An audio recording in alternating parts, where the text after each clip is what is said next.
مرحبا بكم من جديد في قناتي. اليوم حبيت نودكم بغسالة البالمية. كانك أول مرة تزور القناة ما تنسيش باش تعمل اشتراك وتفعل الجرس باش يوصلك كل جديد. بالنسبة للعجينة اللي باش نستعملوها اليوم في البالمية متاعنا سبق وحضرتها معاكم، تنحط لكم الرابط في صندوق الوصف، وهي عجينة بديلة للعجينة المورقة. وهذه العجينة اللي سبق وحضرتها معاكم خرجتها بريسك قبل بربع ساعة من الكونجيلاتور، خليتها تتحل شوية باش نجم نخدم بيها. خليت شوية فيرينا على البلون دو طرافاي وباش نحاول نحلها بالقلقال.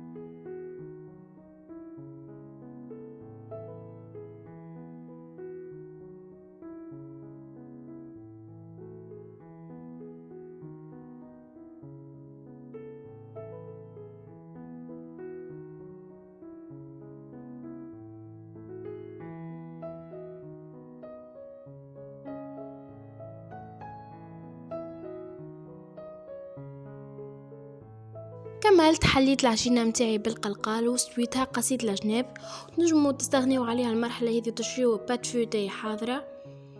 وتو باش ناخذ شوية سكر احرش عادي باش نرشو على البلون دو طرافاي وباش نفرش فوقو العجينة متاعي.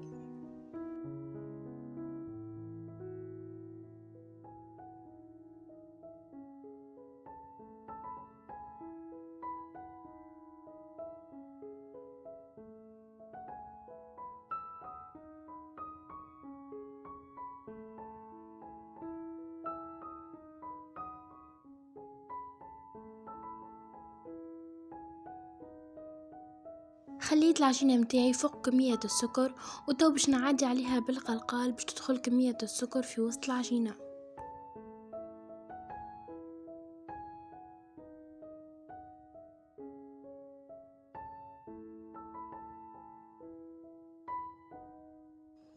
وتو باش نرش كمية متاع السكر كيف نفس العملية فوق العجينة، وباش نعدي عليها كيف بالقلقال. طريقة ياسر بسيطة. نعاود لكم، خلينا كمية متاع السكر، حلينا العجينة وخليناها فوق كمية السكر، عدينا عليها بالقلقال وعاودنا رشينا من فوق السكر وعاودنا مشينا القلقال عليها.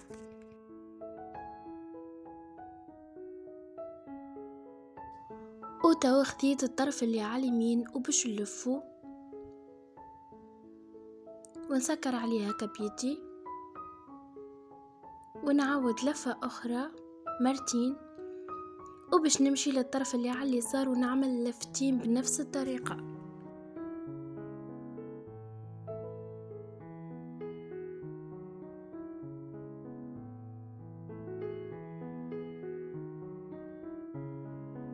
وباش نكمل مرة نلف على اليمين ومرة نلف على اليسار قد.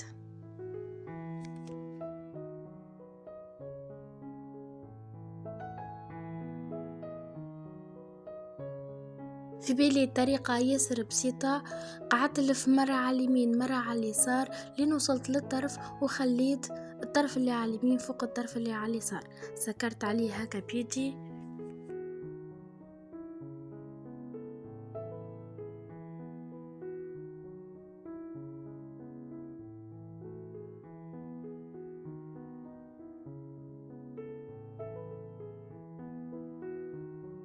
وباش ناخذ السكينة وباش نبدأ نقص كيف ما قاعدين تشوفوا الشكل اللي باش نتحصلوا عليه كيما اللونات، وهذاك شكل بالمي.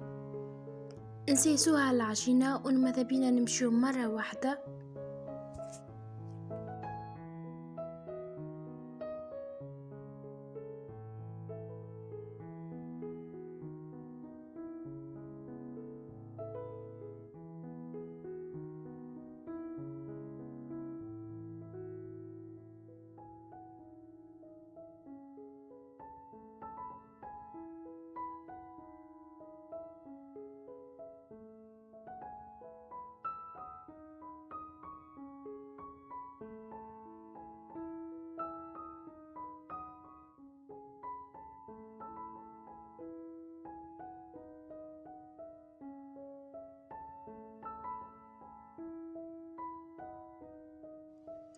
كملت قسيت كمية العجينة اللي عندي، خديت بابي كويسون خليتها فوق طبق الفور وخليت العجينة ودوبش ندخل نطيبها من اللوطة بعد نشعل عليها من الفوق.